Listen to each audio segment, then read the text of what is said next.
So firstly, Toby and Heather, congratulations. Let me get in there first to say congratulations on your wedding. Thank you. I mean, after your time in the UK, you're about to return now to Sierra Leone. It's been an extended time here. Do you want to tell us a bit about that and what you'll be doing there? I moved out to Sierra Leone nearly 3 years ago exactly, and part of the organisation Home Leone, which is a housing relocation project in Sierra Leone to give people that live in many of the slum communities in Freetown, give them the opportunity to perhaps live somewhere more suitable, somewhere safer, and overall just have a better quality of life. My particular role within that is it's more than just a housing relocation project, but actually it's about making a whole community. So when you look at what a community needs, there's various aspects to it, and one of them is employment, and that's where I come in. As my background as a car mechanic, what I've done is I've started up a motor mechanics workshop with the intention and the idea, and what we're already doing is employing some of the residents that move from the slum communities to the housing, and on top of that, it's a business that will generate revenue for Home Leone to continue doing the project that it does. So that's kind of in a very brief nutshell. I came out during Ebola time, so I've been there 6 years, although not there for the last 6 months, and initially working at the Children's Hospital as a paediatrician, and then have worked alongside another number of organisations, most recently working with an organisation called Word Made Flesh, which ministers to the poorest of the poor in one of the biggest slum communities in Freetown called Crew Bay, which has been a real privilege to work alongside that community, just loving people, supporting the children with teaching, and going out and doing outreach, both from a Christian perspective and also from a health perspective, actually down in the slum community itself, and making relationships there, sharing the love of Jesus. So what have you been up to for the last few months? So towards the end of April, we came back to the UK, straight into lockdown, and adapting to a slightly different UK than we left. But since then, over that time, we've managed to keep the garage business going, which thanks to technology, especially thanks to WhatsApp, we've managed to keep the business going. A lot of our customers are expats, as Head said earlier, and many of them went back home to their respective countries. But by God's grace, we've managed to keep things going. The business has still been trickling in. It's been financially viable to keep the workshop open.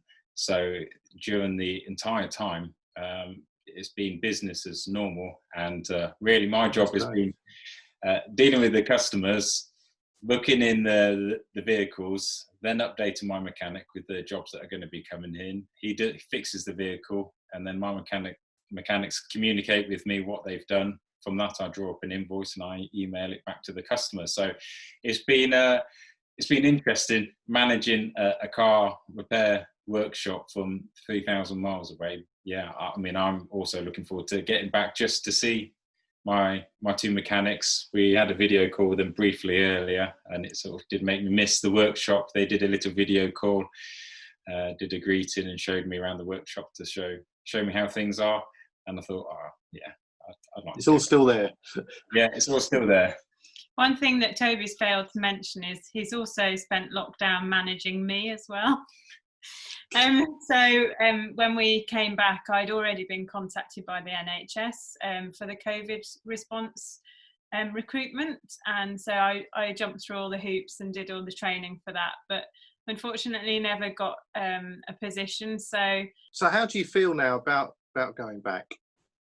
A little bit more cautious than I would feel, and I think we would feel usually. It felt very different being there in March when there were no flights whatsoever. You got a sense of being trapped. more than I think you ever would at any other point in life nowadays, because usually you can sort things out, you can get a flight. So when, for instance, when my mum had a heart attack during lockdown and my dad called me in the middle of the night, there was no way to get out of Sierra Leone to be with my dad, who couldn't actually be with my mum in hospital. And having had my uncle die of a heart attack out the blue last year, it all felt very real.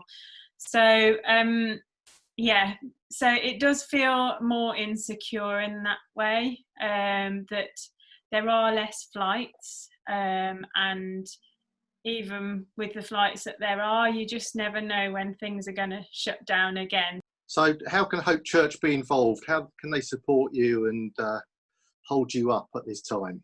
Well, firstly, I want to say a massive thanks for the support that Hope have given me over the last 3 years. It's definitely been really helpful to have people contacting me. For some people, they're on the newsletter that I email out or on the WhatsApp group. And it's probably worth saying at this point, if there's any of you out there that aren't on the list and would like to, please contact Mike or Shona, or maybe, hopefully, we'll add at the bottom details to get added onto the list with my phone number for WhatsApp. So a massive thank you. But I think now that we're together and now married, that actually your support for both of us will be appreciated. And I'd like to say thank you for the welcome that I've received just even over the last 6 months of, yes, it's been Zoom church, but I've had really great times, particularly in the virtual tea and coffee.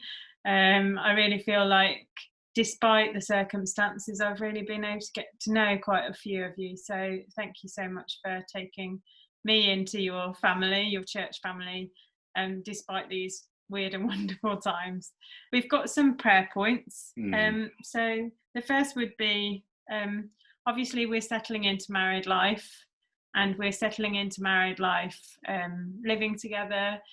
So that's all a change, and we're settling into married life in Sierra Leone, which is quite a challenging place to be a single person, let alone starting your married life together. So yeah, just for grace and wisdom and patience and all those things would be number one on our list, really. We want to honour God in our marriage and to each other. So, and I think another prayer point would be for our home. So when we return back, the way that renting property out there works is you pay for an entire year of your rent beforehand. We're coming to the end of our rent, my apartment, Head's apartment, and it's a place that you found quite difficult for various reasons, and so we're thinking of probably we'll get somewhere together. I've been living at Destiny Village, where the Home Leone project is based, which is about an hour's drive from Freetown. So the weekends I've been coming in to see Heath, whose apartment is in Freetown. But obviously now living together, we've decided the best place to live will be in Freetown for both of us. And so what that does mean is a daily commute of around about an hour. But what that does mean is as soon as we get back, we're needing to look for somewhere to live. We have only, I think, less than 2 weeks if we're going to move out, or if we're going to move out of Heath's property. Number 3 on the list would be for me, please. I really could do with getting a job back in clinical work. And when I say a job, I've been volunteering for the last 6 years. So I'm actually just trying to find a place to volunteer, but because the infrastructure is so patchy and so strained, it's actually difficult to even find a voluntary position, despite them having some of the highest mortality rates in the world for children. Number 5 on our list is for Home Leone as an organisation. It's a difficult time for all organisations at the moment. Giving is much reduced. Yeah, just if you can really uphold Home Leone in your prayers, just for wisdom, for financial provision, and for the growth of this project, and the management, Nigel, the CEO, particularly at this time. I think the logistics of COVID testing, so returning back to Sierra Leone isn't quite as simple as hopping on the plane like it used to be. We have to get tested here in the UK before leaving. We have to get the results of that to make sure that we're okay.